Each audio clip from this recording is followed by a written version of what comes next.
Sometimes life places us on paths of humiliation to prepare us for a greater destiny. In that mansion of luxury, I was invisible to everyone except him. Hello, my dear ones. I'm Eleanor Patterson. Today I'm 83 years old, and my heart is full of stories to tell. Before I begin this story that completely changed my life, I'd like to ask you to like this video, subscribe to the channel, and tell me in the comments where you're watching from. It's a joy to know that my stories reach so many different places. I'm going to tell you today how I went from poverty and humiliation to find true love when everything seemed lost. This story begins in Richmond, Virginia, in 1960, when I was just 19 years old and working as a maid for the wealthy Whitmore family. What I discovered in that marble mansion would shake the foundations of one of the most powerful families in the city and change my destiny forever. I still remember the sound of my worn shoes echoing through those endless marble hallways. The Whitmore mansion stood like a monument to Southern aristocracy, with its towering columns and crystal chandeliers that cast rainbow reflections on walls adorned with portraits of stern ancestors. I had come from the countryside, where my family worked on tobacco farms for barely enough to survive. When Mrs. Margaret Whitmore, the family matriarch, offered me a position as a domestic servant, I thought it was the answer to my prayers. How naive I was to think that crossing the threshold of that house would bring me salvation instead of the greatest trial of my young life. Victoria Whitmore, the lady of the house, was everything I dreamed of being. Elegant, refined, with silk dresses that rustled like whisperers and pearls that gleamed around her neck like captured moonlight. Her husband, Dr. James Hartford, was a respected physician who seemed to float through the house like a ghost, always carrying medical books and speaking in low, measured tones. Mrs. Margaret, his mother-in-law, ruled the household with an iron fist wrapped in velvet gloves. Every morning at precisely 6 o'clock, she would inspect my work with eyes that missed nothing, her disapproval evident in the way she pursed her thin lips. My days began before dawn, when the house still slept, and I could move through the rooms like a shadow. I would prepare coffee in the immaculate kitchen, where copper pots hung like silent witnesses to decades of family secrets. The aroma of freshly ground beans mixed with the scent of magnolias that drifted through the open windows, creating an atmosphere that was both comforting and oppressive. I learned to read the moods of the house through these morning rituals, the way Victoria's heels clicked against the marble when she was agitated, the manner in which Dr. Hartford's coffee cup remained untouched when he was troubled, the sound of Mrs. Margaret's rosary beads when family tensions ran high. For months, I accepted my place in this carefully choreographed world. I was paid monthly, receiving what I believed was a fair wage for my services.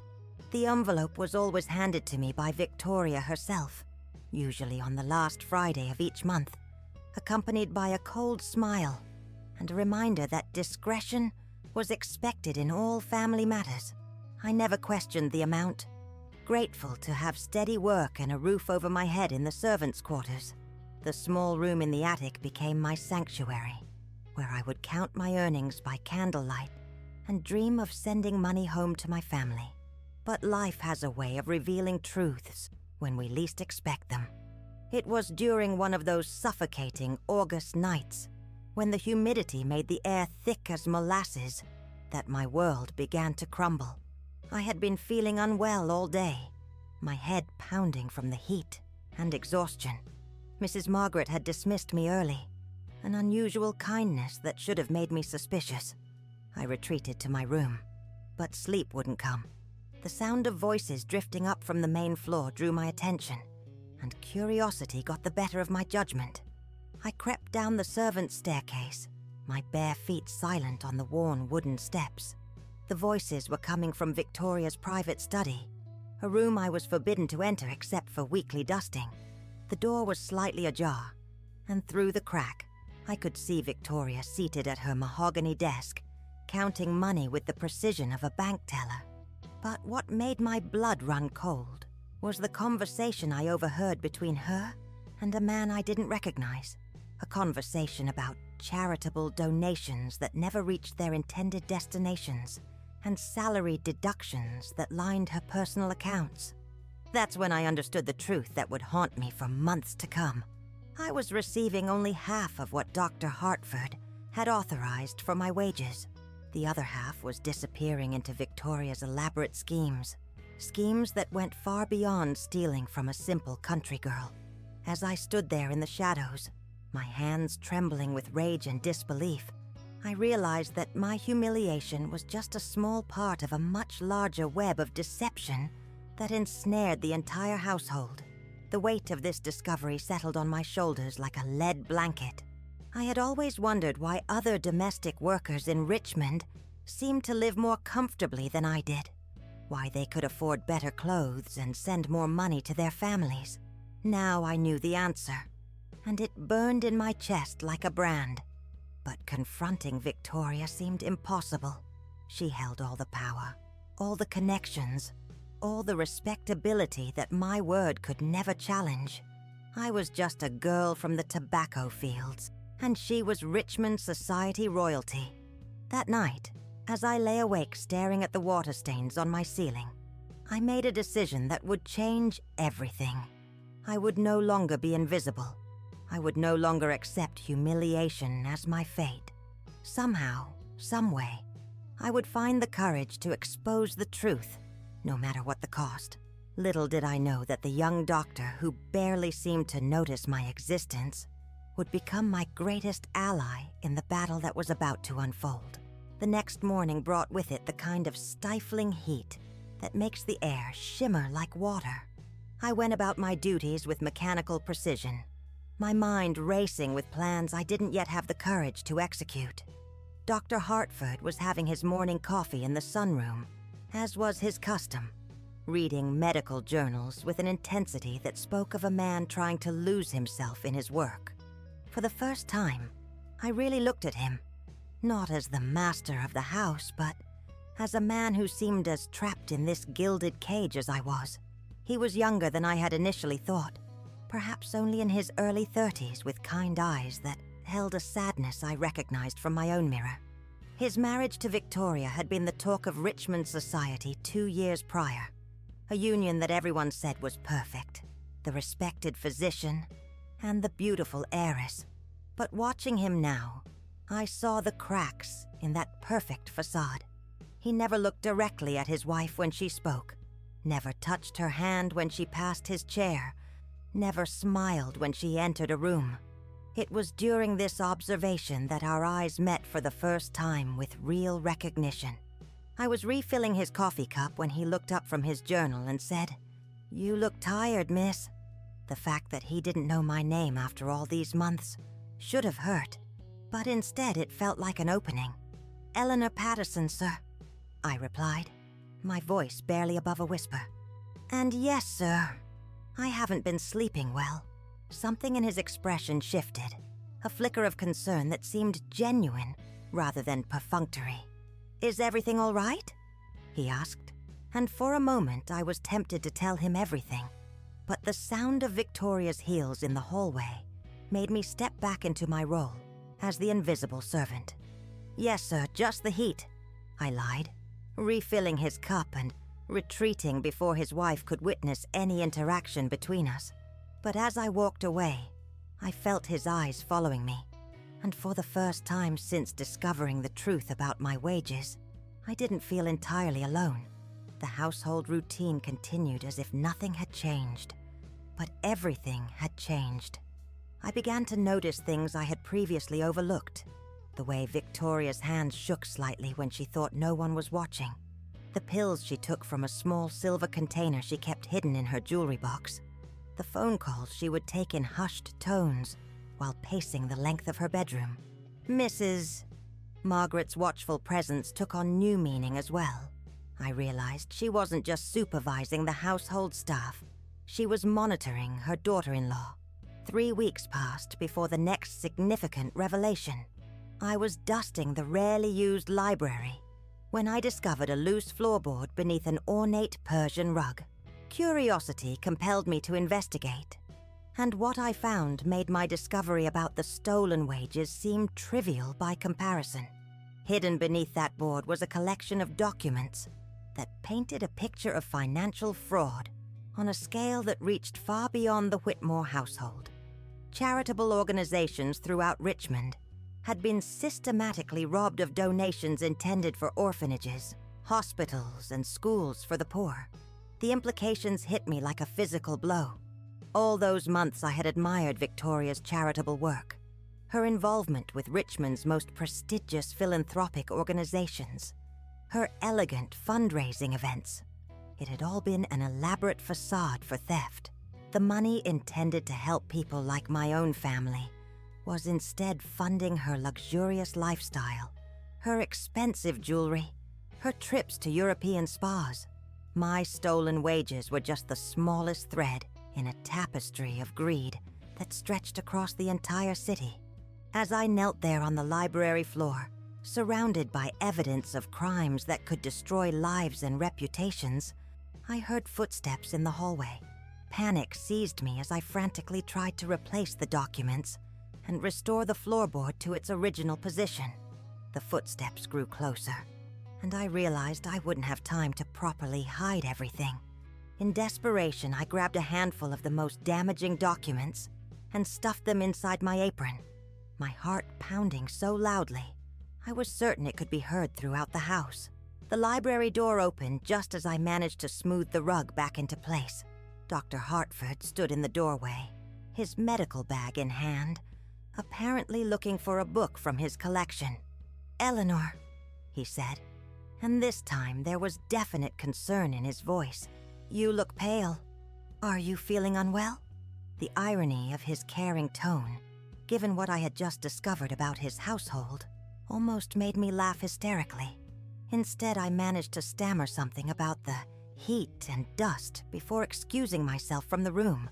That evening, alone in my attic room, I spread the stolen documents across my small table and began to understand the true scope of Victoria's crimes. The evidence was overwhelming. Forged signatures, falsified bank statements, receipts for personal purchases disguised as charitable expenses. But what chilled me most was the discovery that Dr. Hartford's name appeared on several of the documents as a co-signatory. Either he was complicit in his wife's crimes or she was skilled enough to forge his signature as well. The weight of this knowledge felt crushing. If I exposed Victoria, I would destroy not only her but potentially him as well. And if he was innocent, how could I prove it? If he was guilty, how could I protect myself from two people with the power to ruin my life completely? Sleep eluded me that night as I wrestled with decisions that seemed too large for my 19-year-old shoulders to bear. Morning brought unexpected clarity in the form of a violent thunderstorm that knocked out power to the entire estate. As I fumbled through my duties by candlelight, I overheard a conversation between Victoria and Mrs. Margaret that changed everything I thought I knew about the family dynamics hidden in the shadows of the main staircase. I listened as Mrs. Margaret confronted her daughter-in-law about the missing charitable funds, revealing that she had known about the fraud for months. "I've protected this family's reputation for 40 years, Mrs. Margaret's voice cut through the darkness like a blade. "But I won't let you destroy my son's career to feed your sickness." The word sickness hung in the air between them, heavy with implications I didn't yet understand. Victoria's response was barely audible, a whispered confession that she couldn't control her actions, that there were times she didn't remember taking the money at all. In that moment of eavesdropped vulnerability, I began to see Victoria not as a villain, but as a woman trapped by forces beyond her control. The revelation that Mrs. Margaret had been trying to protect rather than enable the fraud shifted my understanding of the entire household dynamic. But it also raised new questions. If Mrs. Margaret knew about the theft, why hadn't she stopped it? And what role, if any, did Dr. Hartford play? In this family drama, the storm continued through the night, and by morning, the landscape of my life had changed as dramatically as the weather-beaten gardens outside. Armed with stolen documents and overheard confessions, I faced a choice that would define not only my future, but the future of everyone in that marble mansion. The path of least resistance would be to remain silent, to accept my stolen wages as the price of keeping these devastating secrets. But something inside me, perhaps the same stubborn streak that had brought my family through generations of hardship, refused to accept injustice as inevitable. As dawn broke over Richmond and the storm clouds finally began to clear, I made my decision. I would confront Dr. Hartford with what I had discovered, not as a servant to her master, but as one human being to another. Whatever the consequences, I could no longer live with the weight of these secrets, pressing down on my conscience like stones. The truth, I had learned, has a power all its own, and I was about to unleash that power in ways that would transform all our lives forever. The opportunity to speak with Dr. Hartford alone came sooner than I expected. Victoria had taken to her bed with one of her frequent headaches, and Mrs. Margaret had gone to visit her sister in the city. The house felt different without their presence, lighter somehow, as if the very walls could breathe more freely. I found him in his study, reviewing patient files by the light of the newly restored electricity. When I knocked on the door frame, he looked up with the same concerned expression that had become familiar to me over the past weeks. "Eleanor," he said, setting aside his papers, "please, come in. You've seemed troubled lately, and I've been wondering if there's anything I can do to help." His kindness, which I now suspected was genuine rather than calculated, made what I had to do even more difficult. How do you tell someone that their life is built on a foundation of lies? How do you destroy someone's world in the name of truth? I took a deep breath and stepped into the room, closing the door behind me. "Dr. Hartford," I began, my voice steadier than I felt.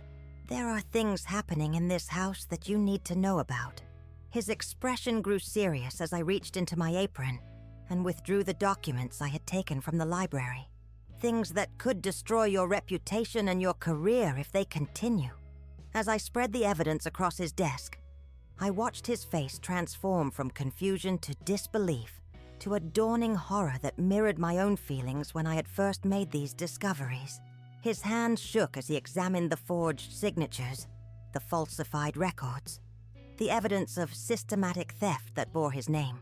"My God," he whispered, sinking into his chair as if the weight of revelation had physically struck him.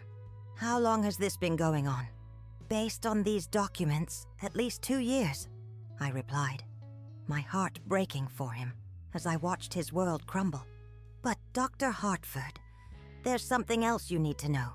Your mother-in-law is aware of the fraud, and last night I overheard her talking to Mrs. Victoria about it. She mentioned something about Mrs. Victoria being sick, about not being able to control her actions. The silence that followed was deafening. Dr. Hartford stared at the documents as if hoping they would disappear.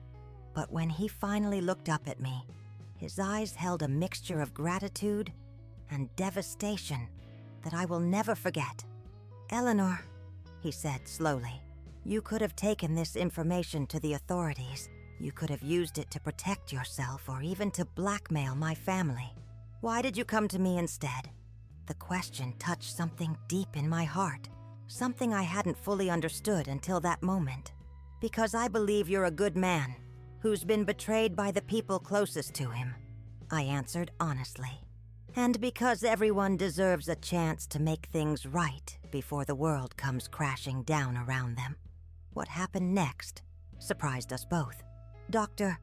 Hartford stood up from his desk and walked to the window, staring out at the storm-damaged gardens where broken tree limbs lay scattered like the pieces of our shattered assumptions. When he spoke again, his voice carried a weight of confession that matched my own burden of secrets. "Eleanor, I need you to know that I've suspected something was wrong for months. Victoria's behavior has become increasingly erratic, and there have been discrepancies in our household accounts that I couldn't explain. But I never imagined the scope of what you've uncovered here." He turned back to face me, and in his eyes I saw not the distant master of the house, but a man drowning in circumstances beyond his control. "There's something else you should know," he continued, moving closer to where I stood. "About 6 months ago, I hired a private investigator to look into our financial affairs. He's been gathering evidence of the charitable fraud, but he hasn't been able to prove Victoria's involvement definitively. What you've found here could be the missing piece we needed. The revelation that he had already been investigating his own wife should have shocked me, but instead, it filled me with a profound sense of relief. I wasn't alone in this burden after all. "Dr. Hartford," I said carefully, "if you already suspected, why didn't you confront her directly?" His laugh was bitter, filled with a pain that seemed to emanate from his very soul. "Because I made the mistake of falling in love with a woman who doesn't exist. The Victoria I married, the woman I thought I knew, was as much a facade as her charitable work. But the woman living in this house now, the one stealing from orphanages and forging my signature, is a stranger to me." As we stood there in his study, surrounded by evidence of betrayal and deception, I felt a shift in our relationship that went beyond the boundaries of servant and master. We were two people caught in the same storm, each trying to navigate through lies towards some semblance of truth. But there was something else in the air between us, something neither of us was ready to acknowledge yet. "What do we do now?" I asked, though part of me already knew the answer would change everything. Dr. Hartford gathered the documents into a neat pile, his physician's hand steady despite the magnitude of what we faced. "Now we do what should have been done months ago. We put an end to this fraud.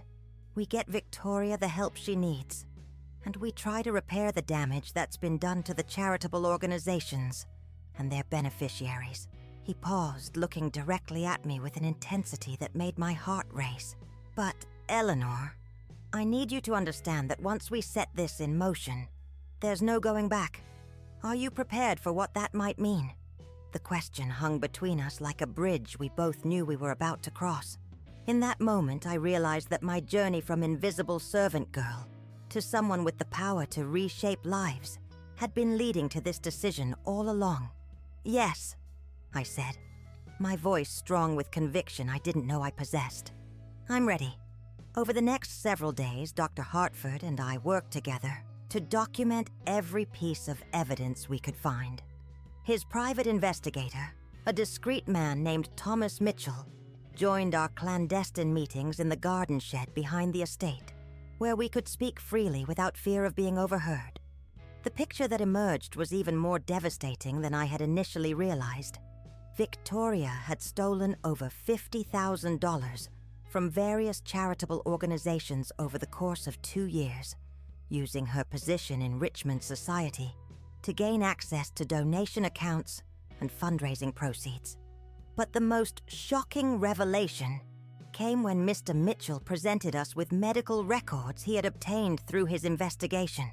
Victoria had been diagnosed with dissociative identity disorder following a traumatic incident in her childhood, a diagnosis that Mrs. Margaret had hidden from everyone, including her son-in-law. The stealing, the erratic behavior, the periods of memory loss, they were all symptoms of a condition that had gone untreated for years. "This doesn't excuse what she's done," Dr. Hartford said as we reviewed the medical files by lamplight in the shed. "But it explains a great deal. And it means that she needs medical treatment, not just legal consequences." The pain in his voice was evident as he struggled with the realization that his wife's betrayal was complicated by mental illness. As we planned our next steps, I found myself spending more time with Dr. Hartford than I had in all my previous months in the house combined. Away from the oppressive atmosphere of the mansion, he was a different person, warmer, more genuine, with a quick wit and a deep compassion for those less fortunate. I began to understand why he had become a physician, driven by a desire to heal and help others that seemed to be at the core of his character. It was during one of these evening meetings that something shifted between us. We had been discussing how to approach the charitable organizations about the stolen funds when a summer rainstorm forced us to take shelter in the garden shed. As we sat close together, listening to the rain drum against the wooden roof, Dr. Hartford suddenly took my hand in his. "Eleanor," he said softly, "I need you to know that these past weeks, working with you to uncover the truth, have been the only bright moments I've had in this house for years. You have a strength and integrity that humbles me, and He paused, seemingly struggling with words that could change everything between us. "I find myself caring about you in ways that go far beyond gratitude."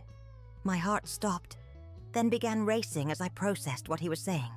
The feelings I had been trying to suppress, the way my pulse quickened when he looked at me, the dreams I had dismissed as impossible fantasies. They weren't one-sided after all, but the complications were overwhelming.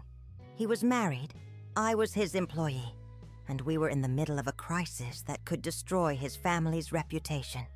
"Dr. Hartford," I whispered, not pulling my hand away from his warm grasp. "I feel the same way, but we can't. The circumstances—" "I know," he replied, his thumb tracing gentle circles on my palm. "But I needed you to know that my feelings for you aren't born from this crisis. I've been watching you for months, admiring your kindness to the other staff, your dignity in the face of Victoria's sometimes cruel treatment, your determination to help your family, despite earning so little. You are remarkable, Eleanor. And once this situation is resolved, once I'm free to make my own choices, I hope you'll give me the chance to court you properly." The promise implicit in his words filled me with hope and terror in equal measure. A future with Dr. Hartford meant leaving behind not just my role as a servant, but everything I had ever known about my place in the world. Could a girl from the tobacco farms really become the wife of Richmond's most respected physician? And more importantly, could we build something real and lasting from the ashes of this crisis? Our conversation was interrupted by the sound of footsteps outside the shed. We quickly separated, arranging ourselves, as if we had been discussing only the business at hand. Mrs. Margaret appeared in the doorway, her sharp eyes taking in every detail of our clandestine meeting. For a moment, I was certain we had been discovered, that our growing feelings for each other were written plainly on our faces. "James," she said, her voice carrying an authority that brooked no argument. "We need to talk. Now." Her gaze flicked to me briefly before returning to her son-in-law. "Miss Patterson, you're dismissed for the evening." As I hurried back to the house through the rain, my mind raced with questions about what Mrs. Margaret might have seen or suspected. Had she noticed the way Dr. Hartford looked at me? Did she know about our investigation into Victoria's crimes? And if she did, what would she do to protect her family's reputation? The answers came the next morning when Mrs. Margaret summoned me to her private sitting room. I entered expecting confrontation, perhaps even dismissal, but instead found her seated by the window with an expression of weary resignation rather than anger. "Sit down, Eleanor," she said, gesturing to the chair across from her. "It's time we had an honest conversation about what's been happening in this house." Her directness caught me off guard, and I found myself sitting straighter, preparing for whatever revelation was about to come. "I know about your investigation into Victoria's activities," she began without preamble. "I've known for weeks. What you may not understand is that I've been conducting my own investigation for much longer than that." She opened a small wooden box on the table beside her and withdrew a key that I had never seen before. "What I'm about to show you will explain everything, but it will also burden you with knowledge that could be dangerous." Mrs. Margaret led me to a locked cabinet in the corner of her sitting room, using the key to reveal a collection of documents that made my stolen papers look insignificant by comparison. Inside were medical records dating back to Victoria's childhood, legal documents related to her family's financial troubles, and a correspondence with physicians about treatment options for her condition. Victoria's father was a gambling man who lost the family fortune before she turned 18. Mrs. Margaret explained as I examined the papers. Her mother took her own life when the debts became overwhelming, and Victoria witnessed the tragedy. The trauma triggered the dissociative disorder that has plagued her ever since. She paused, her voice heavy with years of carrying this burden alone. James doesn't know about the suicide or the extent of Victoria's condition. I arranged their marriage because I believed the stability and security might help her heal. The weight of Mrs. Margaret's confession settled over me like a shroud. Everything I thought I understood about the family dynamics had been filtered through incomplete information. Victoria wasn't simply a greedy woman stealing from charities. She was a deeply damaged person whose crimes were symptoms of untreated trauma. Mrs. Margaret wasn't an enabler, but a woman desperately trying to hold her family together while protecting everyone from truths too painful to bear. "Why are you telling me this?" I asked, though I suspected I already knew the answer.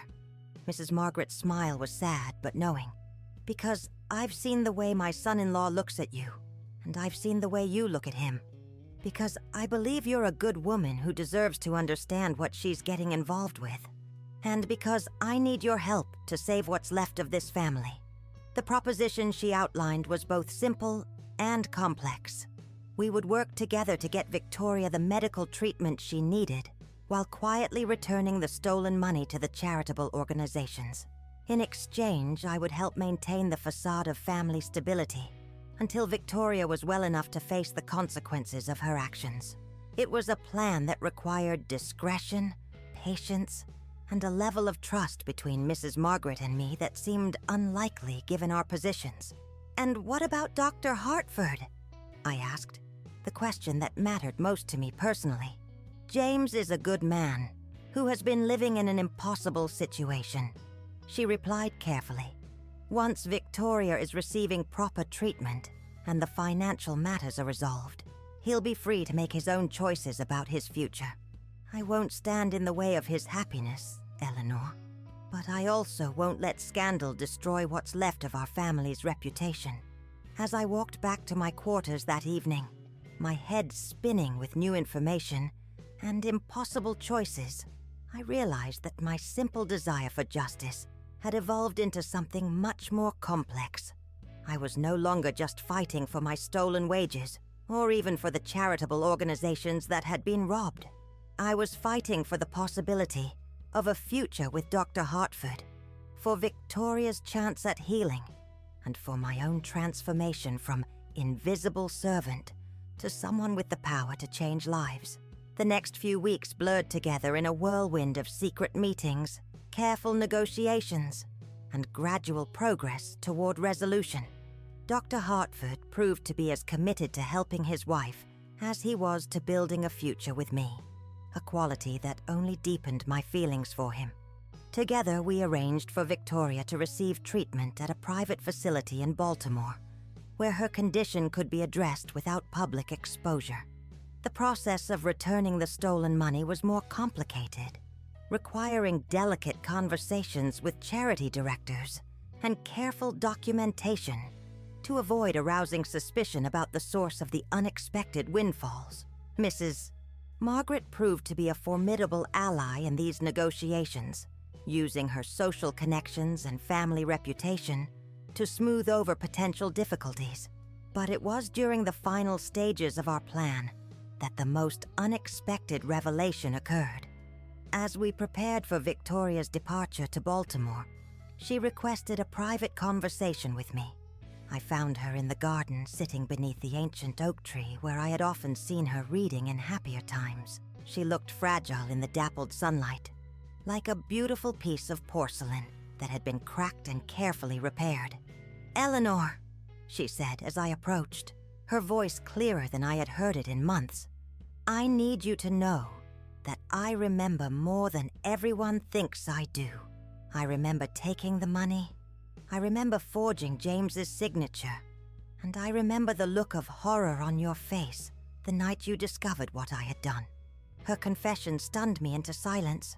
If she remembered her crimes, then the explanation of dissociative disorder became more complicated than we had understood. I don't expect forgiveness, she continued, her hands folded carefully in her lap. But I want you to understand that there were times when I felt trapped inside my own mind, watching someone else make these terrible choices with my hands. The guilt and shame of what I've done has been destroying me from the inside, and I'm grateful that you found the courage to expose the truth. As she spoke, I saw not the elegant society matron who had intimidated me for months, but a broken woman struggling to piece her life back together. Her next words, however, shocked me more than her confession. I also want you to know that I've seen the way James looks at you, and I understand why. You have something I lost years ago, a purity of spirit that can't be taught or purchased. When my treatment is complete and our marriage is formally ended, I hope you'll make him happier than I ever could. The generosity in her words, coming from someone who had every reason to resent me, brought tears to my eyes. In that moment, I understood that the woman sitting beside me was not my enemy, but another victim of circumstances beyond her control. Her blessing for my future with Dr. Hartford felt like a gift I hadn't dared to hope for. The night before Victoria's departure for Baltimore, the entire household gathered for what Mrs. Margaret called a family dinner, though we all knew it was really a farewell. The dining room, which had always seemed cold and formal to me, felt different that evening. Warmer, more intimate, as if honesty had transformed the very atmosphere of the house. Dr. Hartford made a brief speech about new beginnings and second chances, his eyes meeting mine across the table with a promise that made my heart race. Mrs. Margaret spoke about the importance of family, including the family we choose rather than the family we're born into. Her gaze including me in that definition for the first time. Even Victoria managed a few words about redemption and the kindness of unexpected friends. As I served the final course of that meal, no longer feeling like a servant, but like a member of this strange, wounded family, I reflected on how far I had traveled from that frightened girl who had discovered her wages were being stolen. The journey from humiliation to empowerment had been longer and more complex than I could have imagined, involving not just my own transformation, but the healing of an entire household. The next morning, as Victoria's carriage disappeared down the tree-lined drive toward her new life in Baltimore, Dr. Hartford took my hand and led me to the garden where our relationship had truly begun. In the soft morning light, with the scent of roses and magnolias perfuming the air, he asked me to marry him with words that were simple and perfect. Eleanor, will you help me build a life based on truth instead of lies? On love instead of obligation? My answer was immediate and unwavering. Yes. The wedding took place 6 months later, after Victoria's divorce was finalized and her treatment had progressed enough for her to send a letter of congratulation from Baltimore. The ceremony was simple but elegant, held in the garden of what was now our home, with Mrs. Margaret proudly walking me down the aisle in the absence of my own family. As I stood there in my mother's carefully altered wedding dress, surrounded by friends who had once been employers and servants, I marveled at the strange path that had brought me to this moment. The girl who had counted stolen wages by candlelight had become the wife of Richmond's most respected physician, but more importantly, she had become a woman who understood her own worth. Our honeymoon was brief. James insisted on taking only a long weekend in nearby Williamsburg because he didn't want to leave his patients for an extended period. But those 3 days felt like a lifetime of happiness, compressed into perfect moments, walking hand in hand through colonial gardens, talking for hours about our dreams for the future, falling asleep in each other's arms with the certainty that We had built something real and lasting from the ashes of deception. When we returned to Richmond, we threw ourselves into the work of rebuilding what Victoria's crimes had damaged. Using a portion of the money I had inherited from a distant aunt, money that had arrived like a miracle during the darkest days of our crisis, we established the Richardson County Charitable Foundation, named after my home county, as a reminder of where I had come from. The foundation's mission was simple: to provide direct assistance to families struggling with poverty, mental illness, and social stigma. We hired former victims of Victoria's fraud to serve on the board of directors, ensuring that the people we served had a voice in how assistance was provided. James volunteered his medical services to families who couldn't afford health care, while I used my understanding of poverty to identify those most in need of help. Mrs. Margaret proved to be an invaluable ally in our charitable work, using her social connections to raise funds and awareness for our cause. The transformation in our relationship from suspicious employer to trusted mother-in-law was perhaps the most surprising development of all. She often said that watching me fight for justice had reminded her of her own mother, a woman who had also refused to accept injustice as inevitable. 2 years after our wedding, Victoria returned to Richmond for a brief visit. The woman who came to our door bore little resemblance to the elegant but troubled society matron I had once served. Treatment had given her a peace I had never seen in her before, and she had found purpose in helping other women struggling with mental illness. Our conversation was brief but meaningful, filled with the kind of forgiveness that can only come from understanding. "You saved my life, Eleanor," she told me, as we sat in what had once been her favorite parlor. Not just by exposing my crimes, but by refusing to let shame and silence destroy what was left of our family. I will never be able to repay that debt. I told her what I believed with all my heart, that we had saved each other, that sometimes the greatest act of love is refusing to enable someone's self-destruction, and that healing is always possible when people are willing to face the truth together.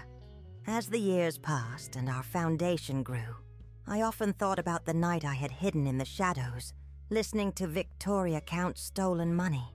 That moment of discovery had set in motion a chain of events that transformed not just my life, but the lives of everyone in that marble mansion. The scared girl who had been afraid to speak up had become a woman who understood that silence in the face of injustice is its own form of complicity. James and I were blessed with 3 children: Margaret Eleanor, named after both grandmothers, Thomas James, who inherited his father's desire to heal, and Victoria Rose, whose name honored the woman whose crisis had brought her parents together. Each of our children grew up knowing the importance of using their privileges to help others, and the foundation became a family tradition that would outlast our own lifetimes. On quiet evenings, when James and I would sit on the porch of our home, the same mansion where I had once counted stolen wages, we would often reflect on the mysterious ways that life leads us to our destinations. The humiliation and injustice that had seemed like such devastating obstacles had actually been the crucible in which our strength and love were forged. Mrs. Margaret lived to be 93, spending her final years surrounded by grandchildren who adored her stories about the old days. On her deathbed, she told me that watching my transformation from servant to mistress of the house had been one of the greatest privileges of her life. "You taught me," she whispered, "that nobility comes from character, not from bloodlines." Victoria established her own foundation in Baltimore, focusing on mental health advocacy and treatment access for low-income families. She never remarried, choosing instead to dedicate her life to helping others navigate the same challenges that had nearly destroyed her. We maintained a correspondence for many years, sharing updates about our children and our work. 2 women who had found redemption in service to others, the charitable organizations that had been victims of Victoria's fraud, became some of our closest partners in the Foundation's work. The directors who had initially been suspicious of our efforts to return stolen money eventually became trusted allies who understood that healing sometimes requires acknowledging painful truths about the past. James continued to practice medicine until he was well into his 70s, beloved by patients who often couldn't afford to pay for his services. He never charged the families we helped through the foundation, saying that medicine was a calling rather than a business. His reputation in Richmond grew not from his family connections, but from his compassion and skill, exactly the legacy he had always wanted to leave. As I sit here now at 83, surrounded by photographs of children and grandchildren who carry on our work, I am filled with gratitude for the path that brought me to this moment. The girl who discovered stolen wages in a mansion's shadows could never have imagined that her courage would lead to a lifetime of love, purpose, and service to others. The foundation continues to thrive under the leadership of our children and grandchildren, having helped thousands of families over the decades. The mansion still stands as a symbol of transformation rather than oppression, its marble hallways now echoing with the laughter of children from all social classes who come there for medical care, educational programs, and community services. Sometimes visitors ask me how a simple housemaid managed to change the destiny of such a powerful family. The answer is always the same. Truth has its own power, and when we find the courage to speak it, even in whispers, it can transform the world around us in ways we never imagined possible. The most important lesson I learned during those 18 months of crisis and transformation is that our circumstances don't define our destiny. Our choices do. Every day we have the opportunity to choose courage over comfort, truth over convenience, love over fear. The girl who counted stolen wages by candlelight made those choices one difficult day at a time, and they led her to a life beyond her wildest dreams. The sound of crystal breaking that first alerted me to Victoria's crimes has long since faded, but the echo of that moment continues to reverberate through my family's history. It reminds us that sometimes the most beautiful things in life are born from the shattering of what we thought was perfect, and that the courage to pick up the pieces and rebuild can lead to something even more wonderful than what we lost. My story began with stolen wages and hidden injustice, but it became a testament to the transformative power of love, truth, and second chances. From the tobacco fields of rural Virginia to the marble halls of Richmond society, from invisible servant to beloved matriarch, the journey taught me that every person, regardless of their station in life, has the power to change their destiny and the destiny of others. As I close this chapter of memories, I am reminded that the greatest inheritance we can leave our children is not money or property, but the understanding that ordinary people can accomplish extraordinary things when they refuse to accept injustice as inevitable. The mansion where I once served as a maid now serves as a beacon of hope for families facing the same struggles I once knew, and that transformation is the true measure of a life well lived. Thank you so much for staying with me until the end. I hope my story has touched your heart. If you enjoyed it, please don't forget to subscribe to the channel and leave a like on the video. It helps us tremendously. Every day we bring you new, inspiring stories about life, so feel free to explore and find your favorite. And of course, we want to know your thoughts. What did you think of this story? Tell us in the comments. We'll see you tomorrow with another incredible story.